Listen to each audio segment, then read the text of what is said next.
आदरणीय प्रधानाचार्य जी, शिक्षकगण एवं मेरे प्यारे साथियों, मैं रुचि का गुर्जर कक्षा 7वीं की विद्यार्थी देशभक्ति एवं राष्ट्रीय प्रेम पर अपने कुछ विचार को आप सभी के साथ साझा करना चाहूंगी। आजादी का असली मतलब वही समझ सकता है जिसने कभी गुलामी की हो। हम बहुत सौभाग्यशाली हैं कि हमने स्वतंत्र भारत में जन्म लिया।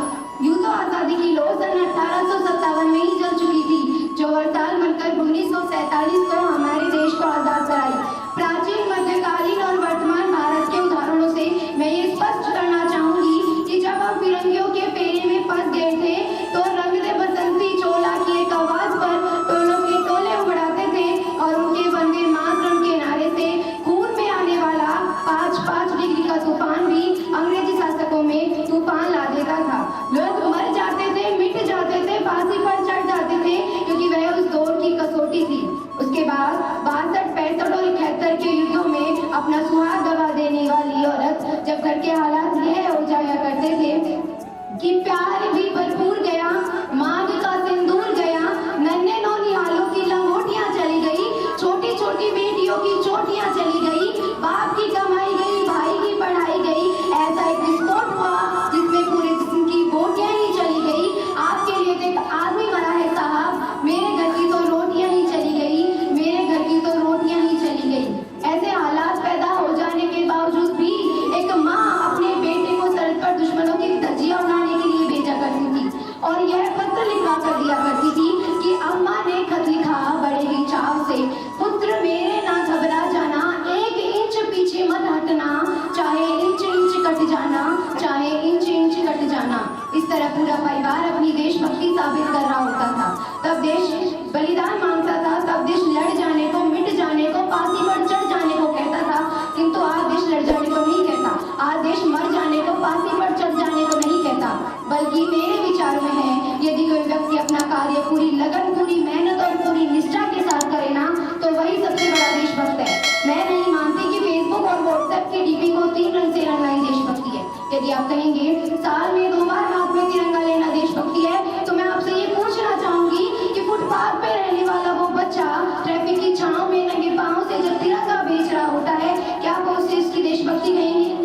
ये उसकी देशभक्ति नहीं है, ये उसके पेट की भूख की शक्ति है जो उसे ऐसा करने पे मजबूर करती है, क्योंकि ना मस्जिद को जानते हैं ना शिवालयों को जानते हैं, ना मस्जिद को जानते हैं ना शिवालयों को जानते हैं। जो पेट के भूखे रहते हैं ना, वो सिर्फ भोजन के निवालों को जानते हैं, वो सिर्फ भोजन के निवालों को जानते हैं। अपने परिवार, अपने समाज, अपने राष्ट्र के लिए समर्पण का भाव है देशभक्ति, और हर देशद्रोही के जीवन में आने वाला तूफान है हमारी सच्ची देशभक्ति, ताकि हर देशद्रोही यह समझ सके कि अगर तू परिंदा है तो ये आसमान तेरा है, अगर तू दरिंदा है तो ये शमशान तेरा है। भाईचारे से रहना है तो रह इस जमीन पर, वरना ये कब्र भी तेरी है और यही कब्रिस्तान तेरा है और यही कब्रिस्तान तेरा है।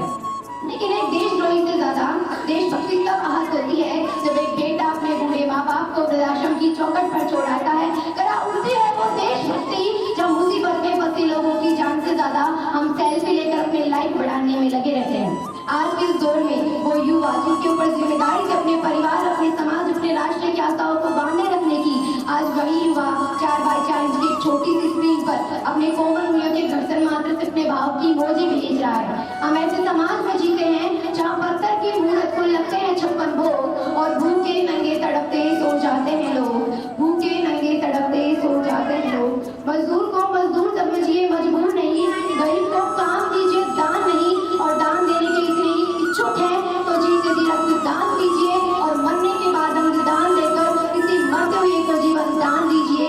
यही सच्ची देशभक्ति और यही सच्चा राष्ट्र प्रेम है। न सरकार मेरी है ना रब मेरा है, न सरकार मेरी है ना रब मेरा है, ना ही ये बड़ा सा नाम मेरा है।